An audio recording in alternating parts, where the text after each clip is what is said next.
gente? Estamos en un episodio más de Piruleca. Esta vez tenemos como invitados a Santiago Jimeno y a Juan Bulón, mis compañeros, para analizar esta película que se llama Colette, una película ambientada en la Francia a finales del siglo XIX, con una historia bastante fascinante. Bueno, nuestra película comienza con Colette siendo una chava de 17 años que ya está casada con Willy, de edad desconocida. Ella, al ser nacida y crecida en el campo, anhela con la vida de la ciudad. Sin embargo, esto cambiaría su perspectiva por completo.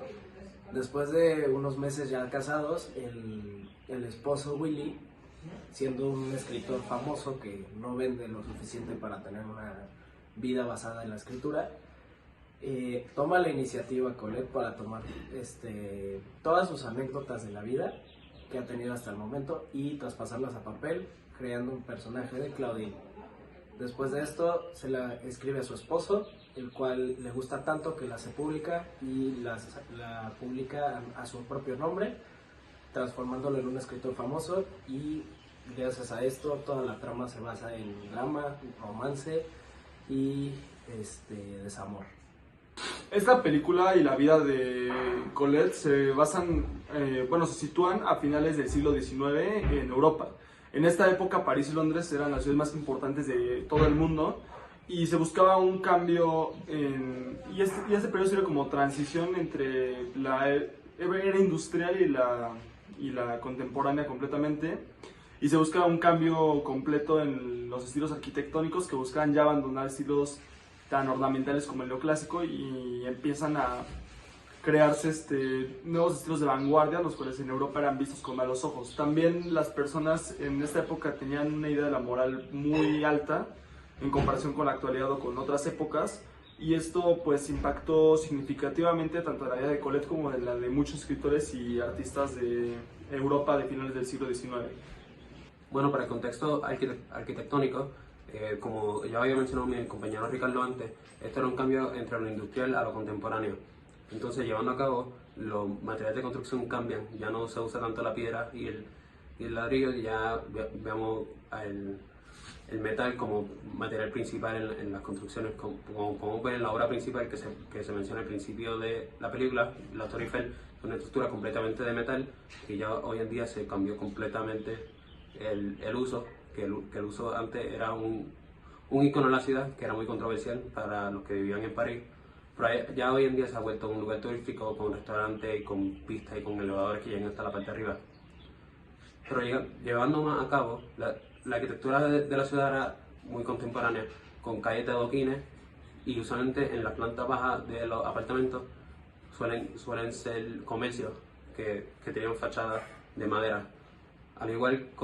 como ya toda la edificación ya era completamente detallada con piedra y aspectos de metal en la cancelería de las ventanas. También en los techos eran inclinados por las lluvias que habían en la zona, y muchas chimeneas por el calor que se había que mantener adentro. Usualmente tenían ya lugares donde poner fuegos dedicados para calentar la zona donde vivía la gente. Esta película, basada principalmente en las sociedades altas de Francia del siglo XIX, podemos ver grandes ejemplos sobre el interiorismo en las construcciones, principalmente viendo techos de gran altura y recubrimientos en todas las paredes de los interiores, ya que estaban llenos de detalles y de tapices o tablones de madera. Asimismo, también podemos ver muchas veces el excentricismo de la clase alta, con decoraciones que iban desde bustos o estatuillas hasta incluso animales vivos decorados. En cuestión de mejoras, tanto en iluminación como decoración, podemos observar el cambio drástico que se viene por cambio de velas de cera a directamente energía eléctrica. A lo largo de la película también podemos observar que el color verde era un color muy predominante en esa época para la clase media alta, y podemos observarlo tanto en muebles, tapices, adornos de mesa, etc. Este estilo contrasta mucho con los estilos de siglos pasados en los que las paredes eran de piedra, ya que en la mayoría de habitaciones estaban forradas más que nada con tapices que tenían patrones bastante opulentos. Y asimismo también podemos ver un gran contraste entre la arquitectura parisina de la ciudad y la arquitectura del campo y la arquitectura rural en general, la cual contrasta al ser muchísimo más muchísimo más simple, con menos detalles, pero conservando todos los detalles de madera, ya que principalmente las casas tenían el interior completamente hecho en madera y ahora sí tenían tapices. Los muebles eran mucho más sencillos y estaban diseñados pues para una casa que no fuera una residencia principal. Asimismo, las casas tenían una gran cantidad de muebles que están destinados a ser como libreros o estantes en los que se podían exhibir cosas que denotaran el nivel o la clase social del dueño de la vivienda. En cuestión de interiorismo, también toda la sección de muebles podemos observar el cambio drástico de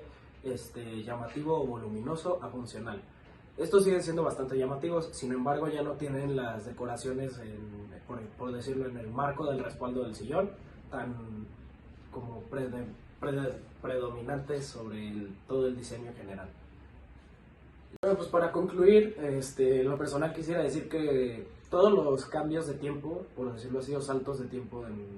a lo largo de la película, cronológicamente me da una sensación más vívida de cómo fue el cambio drástico tanto de arquitectura como industrialización a contemporáneo, y al mismo tiempo todos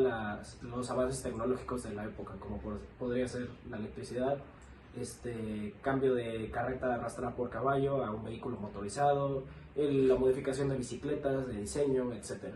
Asimismo, también la historia nos permite pues, conocer la historia de una escritora que fue bastante importante para la literatura francesa y a lo largo de su vida cómo la sociedad fue aceptando los cambios y los movimientos artísticos que ella proponía, que eran muy contrastantes con lo que se venía manejando en toda Europa artísticamente hablando. Al final de su vida pues, fue bastante reconocida y tenía mucha más libertad que cuando inició su carrera, en la que no podía ni siquiera expresar su opinión o siquiera firmar un libro con su nombre porque no había sido aceptado por los franceses o los europeos.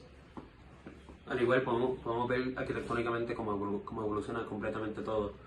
como el cambio en los sistemas constructivos, como en los materiales, como en la fachada, como en el volumen que se construye. Podemos ver una diferencia muy drástica entre lo industrial a lo contemporáneo. En la película nos ponen ejemplos, empezamos en los 1898, que ya son velas, tenemos velas en las casas, tenemos telas y tenemos otros tipos de iluminación más artificial y muy natural al igual. Y después, al final de la película, vemos que cambia a los 1908, que ya vemos la iluminación eléctrica dentro de las casas y vemos la iluminación natural como ha disminuido. Los ventanales ya no son tan grandes, al igual los balcones se reducen a como uno por cuarto en vez de tener una pared entera.